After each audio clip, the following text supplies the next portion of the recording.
In the spring of 2015, a hand-painted sign went up in the window of Patterson Massey Ferguson in Haskell County, Texas. Retiring, closing permanently, thank you for 34 years. No auction, no buyout, no replacement dealer moving in. Just a padlock on the door and silence.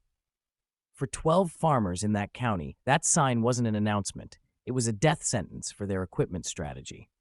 Because Patterson Massey Ferguson wasn't just a parts counter and a service bay. It was the only reason running red iron made sense in a county where every other dealer lot, every other mechanic, every other parts truck was painted green. The nearest Massey Ferguson dealer after Patterson closed, 140 miles south, in a town most of these men had never been to. That's 280 miles round trip, 5 hours if the roads are clear and you don't hit construction. More if you're hauling a broken tractor on a flatbed. Within 3 weeks of that sign going up, the phone at the local John Deere dealership started ringing. Farmers who'd spent decades defending Massey Ferguson horsepower, who'd argued transmission design at the co-op, who'd rolled their eyes at Deere's computer lockouts, now they were asking about trade-in values. Because convenience beats loyalty when you're staring at spring planting and your parts guy just vanished. 11 of those 12 farmers made the switch within 6 months. They traded Massey Ferguson 7600 series tractors, 8600 series combines, 2600 series balers, machines with equity, with known maintenance history, with thousands of hours left in them, and they took the trade values the Deere dealer offered. Those values were brutal. The Deere dealer knew exactly what he had. He had 12 farmers with no local support and a planting window that didn't care about their feelings, so he lowballed every trade, and most of them took it.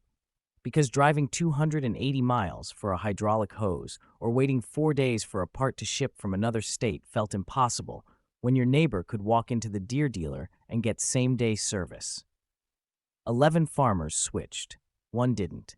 His name was Carl Henniger, 61 years old, third generation, running a Massey Ferguson 8670 and a 7618 Dyna VT on 1,400 acres of dryland wheat and cotton. And when the other 11 asked him what he was going to do, he said the same thing every time. I'm keeping my iron. They thought he was insane. Carl Henniger wasn't sentimental about equipment. He didn't have a Massey Ferguson flag in his shop or a brand sticker on his truck. He wasn't loyal because of heritage or nostalgia. He was loyal because of math. His 8670 had cost him $178,000 in 2011. Paid off in 2014, 3,000 hours on it, no major failures, strong resale value if he ever wanted out. His 7618 Dyna VT had cost $141,000 in 2013, paid down to $64,000, 2,200 hours. Transmission was flawless, hydraulics were tight, fuel efficiency was better than anything Deere was running in that horsepower range. Together, those two machines represented $319,000 in original purchase price and $64,000 in remaining debt. The John Deere dealer offered him $89,000 trade value for the 8670 and $71,000 for the 7618. Total trade value, $160,000.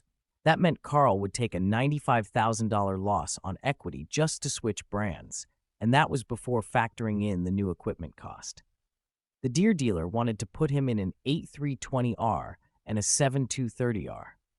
Total package price after trade, $312,000 financed over 7 years. Carl did the math in the dealership parking lot. He'd lose $95,000 in equity, take on $312,000 in new debt, and commit to 7 years of payments on machines that weren't demonstrably better than what he already owned, all for the convenience of local service. The Deere salesman told him it was worth it. You'll save that in downtime alone, Carl. You won't be driving to the next county every time something breaks. Carl looked at him. My Massey hasn't broken in 2 years. He drove home. That night, he sat at his kitchen table with a legal pad and wrote down every part failure, every service interval, every maintenance cost he'd had on his Massey equipment over the past 4 years. The total came to $11,400. Then he called a farmer he knew in New Mexico who'd been running Deere for a decade, asked him what his annual service costs looked like. The man laughed. You don't want to know? Yeah, I do. Between dealer service calls, software updates, and parts I can't install myself because of the lockout, I'm over 20 grand a year easy. Carl hung up. He wasn't switching. The first test came 3 weeks later. Carl was finishing preseason maintenance on the 7618 when he noticed a hydraulic leak near the rear remote couplers. Small, but steady. He crawled under the tractor, traced the line, found a pinhole failure in a steel-braided hose. At Patterson Massey Ferguson, that would have been a 15-minute trip and a $40 part. Now the nearest dealer was 140 miles away. Carl pulled out his phone, found the parts diagram in the operator's manual, and called the distant dealer. The parts guy found the hose in the system. In stock, $47 plus shipping. I can have it to you in 3 days. 3 days. Carl had 70 acres to plant that week. What if I drive down there? Then you can have it today. Carl looked at the clock. 9:30 a.m. He told his son to keep prepping the planter. He got in his truck and drove. 5 hours round trip. $38 in fuel, $47 for the part. Total cost, $85 and half a day. He installed the hose that evening and was back in the field the next morning. It wasn't convenient, but it was survivable. By late June, 8 of the 11 farmers who'd switched to Deere were dealing with something they hadn't anticipated: payment shock. Because the trade values had been brutal and the new equipment was expensive, most of them were carrying monthly payments between $3,800 and $5,200. That was manageable if crop prices stayed strong. But in the summer of 2015, wheat prices were collapsing. Cotton wasn't far behind. Suddenly, men who'd switched brands for convenience were staring at equipment payments that eclipsed their profit margins. One farmer, a man named Donald Richer, who'd traded a Massey Ferguson 8680 for a Deere 8345R, was paying $4,700 a month on a 7-year note. In August, he missed his first payment. By October, the dealership was calling him weekly. He sold out the following spring. The bank took the tractor. He walked away from farming after 31 years. Carl heard about it at the co-op. He didn't say anything, but he thought about the $95,000 he didn't lose and the $4,700 a month he wasn't paying, and he went home and changed the oil in his 8670. The second test came in October. Carl was running the 8670 in a 220-acre cotton field, pulling a 6-bottom plow at 8 miles per hour, when the tractor stuttered. Not a fuel issue, not a throttle hesitation, a hard electronic cut, like the ECU had dumped power for half a second. He slowed down, let it recover, brought it back up to speed. It happened again. Same stutter, same momentary loss. He shut it down, climbed out, and called the distant Massey Ferguson dealer. The service manager listened to the description. Sounds like a sensor fault. Could be the boost pressure sensor. Could be the fuel rail sensor. You getting any error codes? Carl checked the dash. No warning lights. Nothing. Then it's intermittent. You're going to need a diagnostic. Carl knew what that meant. Either drive the tractor 140 miles south or pay for a mobile service call. What's a mobile call cost? $300 flat rate plus mileage, so about $550 to get a guy out there. Carl thought about it. What if I buy a diagnostic tool? The service manager paused. You mean like a code reader? Yeah, you can do that. We sell an AGCO-compatible scanner for about $400. Plugs into the CAN bus, pulls the codes, shows you live sensor data. You got one in stock? Yeah. Carl made the drive that afternoon. He bought the scanner, drove home, plugged it into the 8670's diagnostic port, and pulled the fault history. Boost pressure sensor, intermittent voltage drop. The part was $130. The scanner walked him through the replacement procedure. He ordered the sensor online, installed it 2 days later, cleared the code, and ran the tractor for 6 hours without a single fault. Total cost, $530 for the scanner, $130 for the sensor, $42 in fuel for the drive. Total time lost, 1 afternoon. A dealer service call would have been $550 plus parts, and Carl would have been at the mercy of their schedule. Instead, he now owned a diagnostic tool that would work on every piece of AGCO equipment he'd ever buy. He didn't tell anyone, but 2 weeks later, when a neighbor, one of the 11 who'd switched to Deere, mentioned he'd paid $890 for a dealer service call to diagnose a similar fault, Carl just nodded. He didn't need to say anything. The math spoke for itself. By the end of 2016, 3 more of the 11 farmers who'd switched to Deere were struggling. Not because the equipment was bad. The Deere tractors ran fine, but because the service model was expensive and the payments were relentless and the crop prices hadn't recovered. One of them, a man named Gil Trosper, had been vocal about switching. He'd told Carl at the co-op that going to Deere was the smartest decision he'd ever made. In December 2016, Gil's Deere 8370R threw a hydraulic fault during a postseason field prep run. The tractor went into limp mode, wouldn't shift out of second gear. Gil called the dealer. They sent a service truck the next day. The technician plugged in, pulled the codes, and told Gil the issue was in the electrohydraulic control module. Replacement cost, $3,400 for the part, plus $600 in labor. Gil's face went pale. $4,000 for a computer? The technician shrugged. That's what it costs. Gil couldn't do the work himself.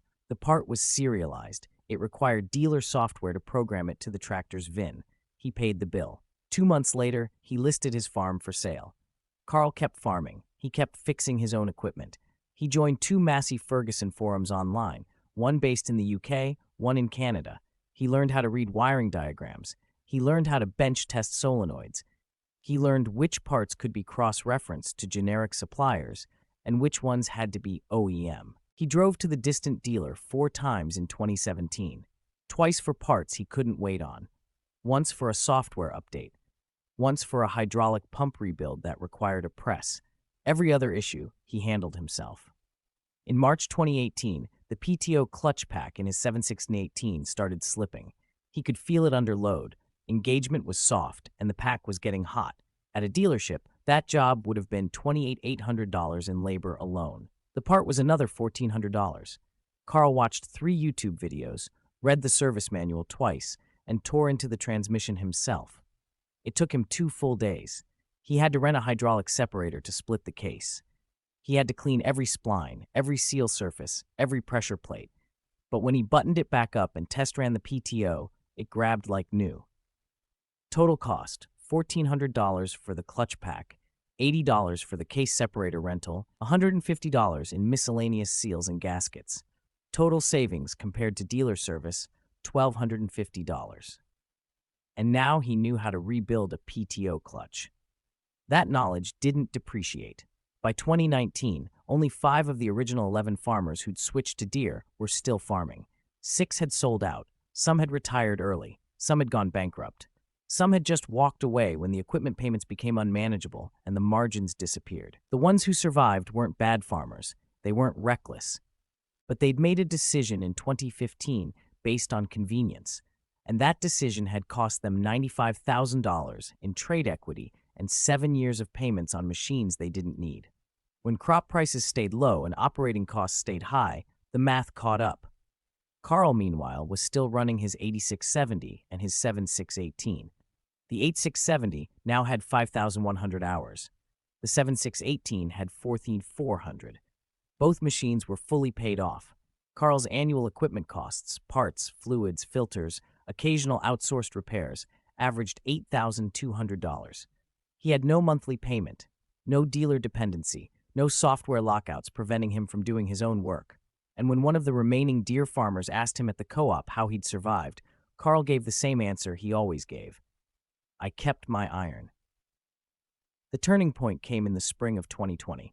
Carl was ordering parts online when he got a call from a farmer in the next county, a man he didn't know well, but who'd heard about Carl's reputation. You the guy still running Massey after Patterson closed? That's me. I got a 7616 that's throwing a fuel pressure code. Dealer wants $1,100 to come out and look at it. You know anything about these? Carl paused. I know enough. What's the code? The man read it off. Carl recognized it immediately. He dealt with the same fault on his 7618 2 years earlier. That's a fuel rail pressure sensor. $30 part. You can swap it yourself in 20 minutes. Silence on the other end. Seriously? Yeah, I'll text you the part number. Carl hung up, sent the text, and didn't think much of it. 3 days later, the man called back. Fixed it. Ran perfect. I owe you. You don't owe me anything. No, I mean it. If you ever need a hand, call me. That was the first one. Over the next year, Carl got 6 more calls. Farmers from surrounding counties who were still running Massey Ferguson, who'd lost their local dealers, who were facing 4-figure service bills for issues that didn't require a dealership. Carl walked them through diagnostics over the phone. He sent them part numbers. He loaned out his scanner twice. He didn't charge anyone. But word spread. And in the fall of 2020, when Carl's 8670 needed a new injection pump, an $8,000 part with another $3,200 in dealer labor, 2 of those farmers showed up at his shop unannounced. "We're here to help." They pulled the pump as a team, cleaned the fuel system, installed the new pump, bled the lines, test-fired the engine. It took 6 hours. Carl bought them dinner and sent them home. He didn't owe them anything, but they'd shown up anyway. Because that's what happens when you build a network outside the dealership model. You stop being dependent on one service bay and one parts counter. You start being dependent on knowledge and reciprocity and the willingness to figure it out. In May 2021, the impossible happened. A new Massey Ferguson dealer opened in Haskell County. Not a big operation, just a small independent shop run by a former Patterson Massey mechanic who'd been working at a Kubota dealership for 6 years and finally had the capital to go out on his own. He wasn't trying to compete with the big Deere dealer. He was trying to serve the farmers who'd refused to switch. There weren't many left, maybe 15 across 3 counties. But Carl was one of them. The new dealer called him personally. "Heard you've been holding it down out here." Carl laughed. "Doing what I can." "Well, if you need anything, we're here now, 20 minutes from your place." Carl thanked him, but he didn't change his approach, because by 2021, Carl had been running without local dealer support for 6 years. He'd learned to diagnose his own faults. He'd learned to source his own parts. He'd learned to rebuild components that most farmers would have replaced. He'd built a network of other Massey Ferguson operators who helped each other instead of calling a service truck. And the skills he'd learned during those 6 years, electrical diagnostics, hydraulic theory, transmission teardowns, fuel system management, those skills didn't disappear just because a new dealer opened up. He still used the dealer, but only for the things that genuinely required a dealer. Software updates, serialized parts, major machine work that required a lift or specialized tooling. Everything else he handled himself, and his costs stayed low. By the fall of 2022, only 3 of the original 11 farmers who'd switched to Deere in 2015 were still farming. 8 had sold out. The reasons varied. Some retired, some couldn't keep up with payments, some got squeezed by margins and walked away. But the pattern was consistent. The farmers who'd taken the trade losses, who'd committed to long-term payments, who'd become dependent on dealer service, they were the ones who struggled when crop prices stayed low and operating costs stayed high. The ones who survived were the ones who'd kept their costs lean, their debt manageable, and their dependency minimal. Carl was still farming all 1,400 acres. His 8670 had 7,300 hours. His 7618 had 6,100. Both machines were worth less than they'd been in 2015, but they were paid off, and they were still running strong, and Carl's operating costs were a fraction of what the Deere farmers were paying. He'd spent 6 years learning to be mechanically independent, and that independence had saved his operation. In December 2022, Carl got a call from one of the 3 remaining Deere farmers, a man named Brent Culliver, who'd switched in 2015 and had somehow survived 7 years of payments. Brent's voice was quiet. "Carl, I got a question. Go ahead." "If you had to do it over again, would you still keep the Massey?" Carl didn't hesitate. "Yeah." Silence. "Even with the dealer closing, even with all the drives and the parts weights and the DIY repairs?" "Especially because of that." Brent didn't say anything for a long time. "I'm about to pay off my 8370. Dealer's already calling, trying to get me to trade up. Talking about the new R-Series, about how I need the tech, about how the resale value is going to drop if I don't stay current." Carl knew where this was going. "What do you want to do?" "I want to stop paying them $5,000 a month." "Then stop." "But what if something breaks?" Carl smiled. "Then you fix it." Brent hung up. 3 months later, he paid off his Deere 8370R and told the dealer he wasn't trading. He started doing his own oil changes, his own filter swaps, his own minor repairs.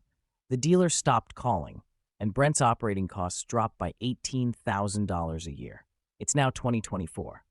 Carl Henniger is 69 years old. He's still farming 1,400 acres. He's still running his Massey Ferguson 8670 and his 7618 Dyna VT. The 8670 has 9,100 hours. The 7618 has 7,800. Neither machine is new. Neither machine is flashy, but both are paid off. Both run strong, and Carl's annual equipment costs are under $10,000. He has no debt, no payments, no dependency on a single dealer or a single service model. Of the 12 farmers who were running Massey Ferguson in Haskell County when Patterson closed in 2015, Carl is one of only 4 still farming. Of the 11 who switched to John Deere, 3 are still operating. 8 sold out. The difference wasn't the equipment. Deere builds good tractors. Massey Ferguson builds good tractors. The difference was the cost of the decision. The 11 who switched lost $95,000 in trade equity, took on 7 years of payments, and became dependent on a dealer service model that charged premium rates for routine work. When margins got tight and crop prices stayed low, those costs became unsustainable. Carl kept his equity, avoided the payments, learned the skills, built the network, and when margins got tight, he survived.